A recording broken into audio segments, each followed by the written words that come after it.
The big three of Ohio State, Michigan, and Penn State, week after week after week, continue to separate themselves from the rest of the conference. Week 5 was no exception to that rule, but is Maryland closer to that big three than everybody thinks? It's time to react to all things Week 5 from within the Big Ten. From LA to Piscataway, all Big Ten all year long. This is Big Ten 10. Let's talk about the Maryland Terrapins, because outside of those big three teams, I think that's the best team of the rest. The best of the rest resides in College Park, Maryland. The Terps are on fire. The Terps are hitting their stride. Their first 5-0 start since 2001. Now, when everybody looks at Maryland and their success, they're going to look at the things that they've seen the last couple of years where Maryland has been able to consistently churn out 7 or 8 wins. It's quarterback and its skill positions. Of course, Taulia Tagovailoa, the best quarterback in Maryland history, and they've replaced the skill positions, specifically the wide receivers, that they lost with more good receivers, guys like Caden Prather and especially Ty Felton, what he's doing catching all of those touchdown catches that he did this last Saturday. That's what everybody is going to be drawn to. And for at least a little bit, they should be. But this Maryland team is so much better in a lot of other areas of this team. And I think this makes this specific edition of the Maryland Terrapins the best that Mike Locksley has had since he's been on campus at the University of Maryland. They are 11th in the country in scoring defense. That's 5th in the Big Ten right now, and I really like what they have back there in that secondary. Guys like Dante Trader and Bo Braid have been talked about. How about Tarheeb Still back there at that corner spot? This Maryland defense, 5th in the country in interceptions with 7. Tarheeb Still has 3. That's tied for 1st in the Big Ten. And that's really where that's what Maryland feeds off of, is the takeaways, is the turnovers.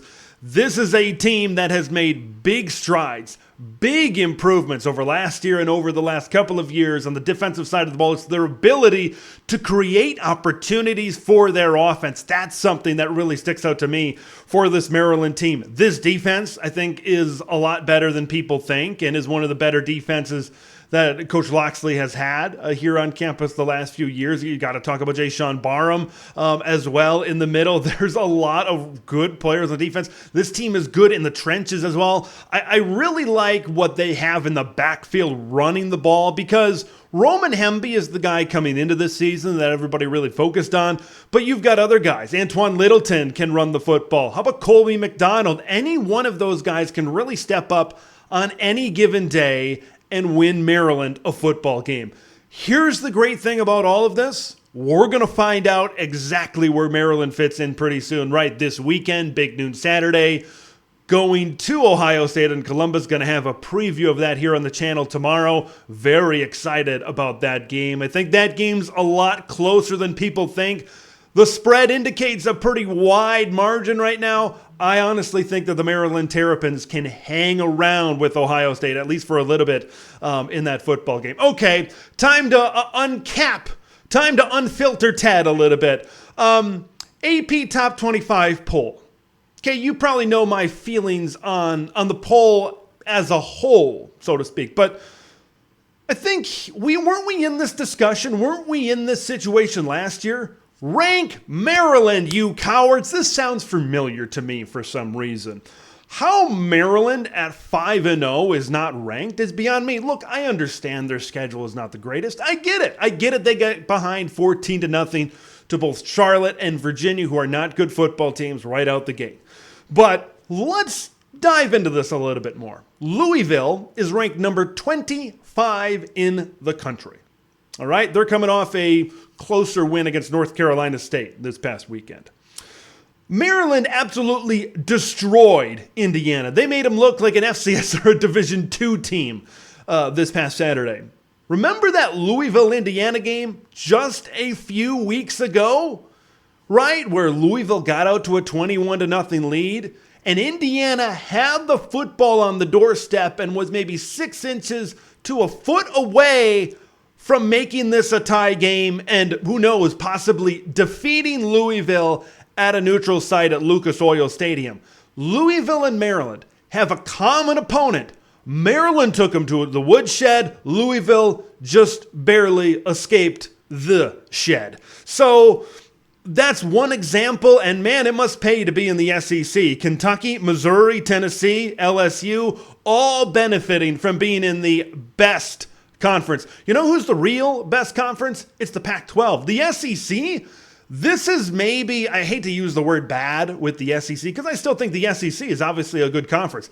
But this is as not elite as we've seen the SEC in a while, and you're seeing a lot of those teams at the bottom of the top 25 really benefit from that right now. Kentucky, Missouri, Tennessee, you think those teams would win? You think those teams are better than the Maryland Terrapins right now? I don't. And we've seen Maryland play decent football the last few seasons. So that's my gripe on Maryland not being ranked. I get it. They're at 26. If we get a close loss for them against Ohio State, does that get them into the top 25? Yeah, I don't think the AP is going to do that. It's just, I don't know. We get this every year, whether it's Maryland or whether it's somebody else. The last few years, it seems to have been Maryland, especially in this situation. Put some respect, please, on Maryland's name. They deserve to be ranked. I honestly believe that. As long as we're talking about rankings, a lot of people, and I brought it up in my Michigan-Nebraska reaction, should Michigan be the number one team in the country? Are they the best team in all of college football? Now, through my eyes, I believe that maybe they're the most complete team in college football, but they're not going to be ranked number one in the country. Okay, because as long as we're talking about these rankings, how flawed the rankings may be, here's one thing about the rankings. You gotta beat good teams.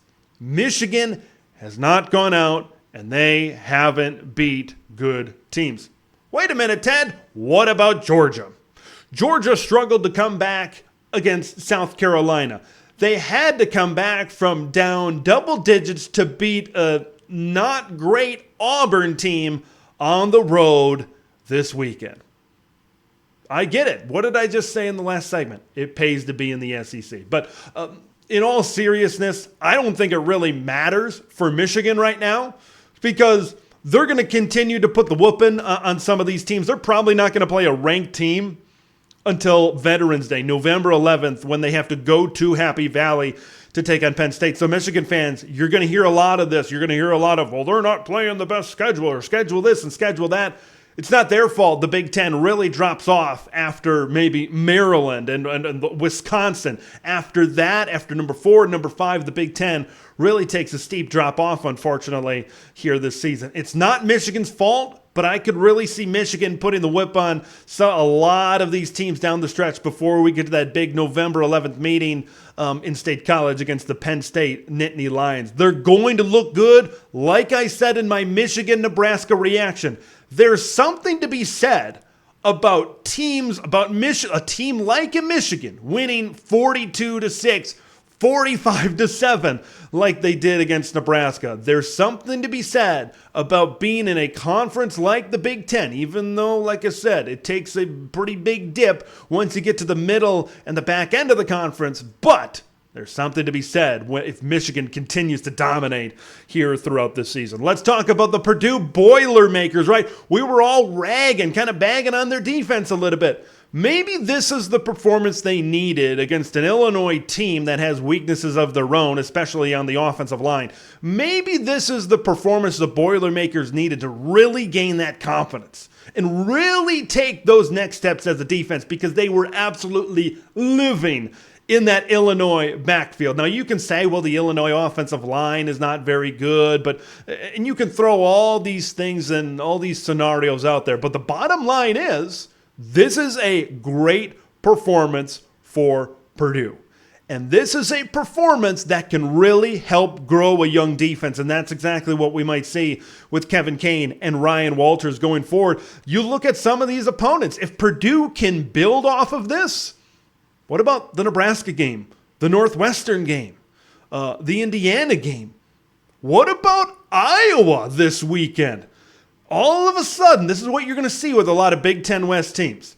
you're going to see them maybe you're going to play poor 1 week, and then they're going to have a performance like this. It's going to be a roller coaster like a lot of Big Ten West teams. Right now, the roller coaster is going up in West Lafayette. And as long as we're kind of talking about this Cannon game, boy, Illinois, it's not looking good right now for the Illini. It's Lovie Smith era-ish right now for the orange and blue of Illinois. Luke Altmaier is the bright spot, of course, on this team, but this offensive line, I mentioned it a little bit last year, where when you got to the bowl game, where Chase Brown was not in the bowl game and they had a hard time running the football, you really saw, well, maybe Chase Brown made the offensive line look a lot better than it actually was. You're seeing that. Man, Purdue, like I said, living. This pass protection was not good for Illinois. And if they allow Luke Altmaier to continue to get hit and he's running around a lot, and getting off schedule with what Illinois really wants to do, boy, that could be bad news for the Illini going forward. And then you look at their defense as well. Purdue was able to move the football, both running the ball and throwing the ball on this Illinois defense. Outside of Johnny Newton, this defense has kind of become average. It's kind of become average. You saw just how important maybe those great defensive backs, those NFL defensive backs were to this Illinois team last season. I'm not concerned about Penn State's sleepy start. It is not easy. It's a weird home field advantage that Northwestern has going on when they play these noon games, because you're so used to the crowd getting into it a little bit. Now, more people started to show up in Evanston as this game kind of progressed, which was good to see.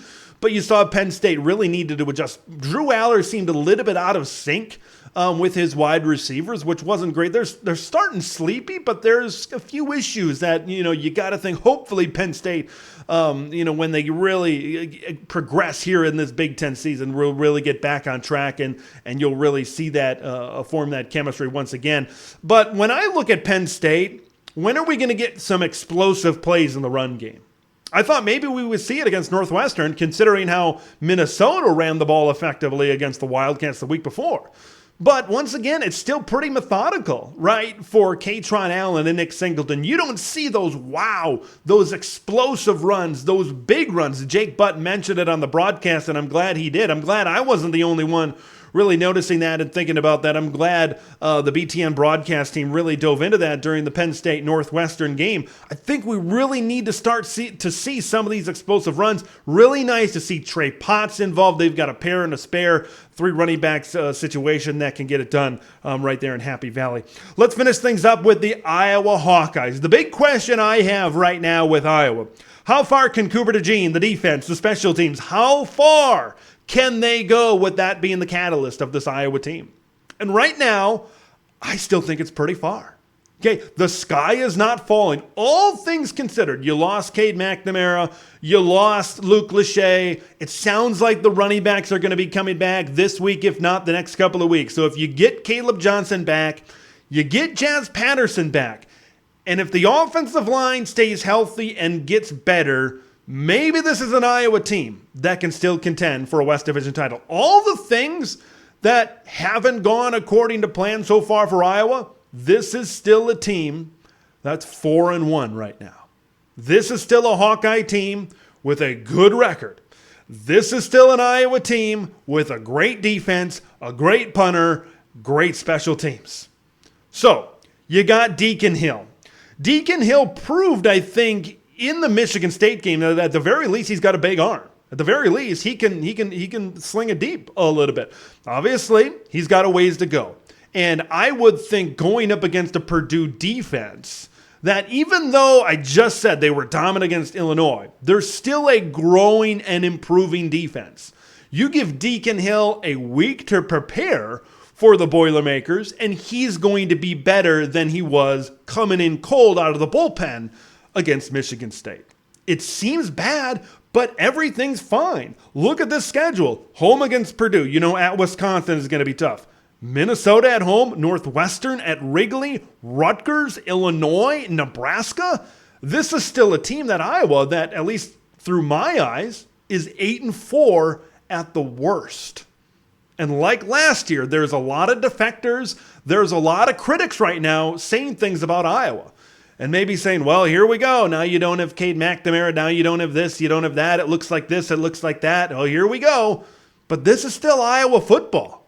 This is the Iowa way. They find ways to win, not on the offensive side of the ball. But if they can get Caleb back, if they can get Jazz back like it sounds like is going to happen, and this offensive line improves, if they get the run game going here over the next few games and really continue to ride that and make that a strong point of this offense, this is an Iowa team that could really get better as the year goes on. And this is still, believe it or not, despite their offensive performances throughout this season, this is still very much an Iowa team that can win the Big Ten West. I firmly believe that. I want to hear your thoughts on all things Week 5. Do you think do you think the sky's falling? Or do you, like me, do you think everything's fine and they can still win the Big Ten West if they get that running game going? What about Penn State? You concerned about their sleepy start? Purdue, do you think that they can ride off that momentum against Illinois and maybe beat Iowa at Kinnick here this Saturday? And what about Maryland? You think Maryland should be ranked? You think Maryland has a chance to go into Columbus and defeat Ohio State here in Week 6? Leave all your thoughts of Week 5 in the comments below. I'm Big Ten Ted. We'll see you in the next one. Thanks for watching Big Ten Ted, where it's all Big Ten all year long. Make sure to like the video to spread the word of Big Ten Ted to the masses, and subscribe to the channel for updates on Big Ten content that drops every day.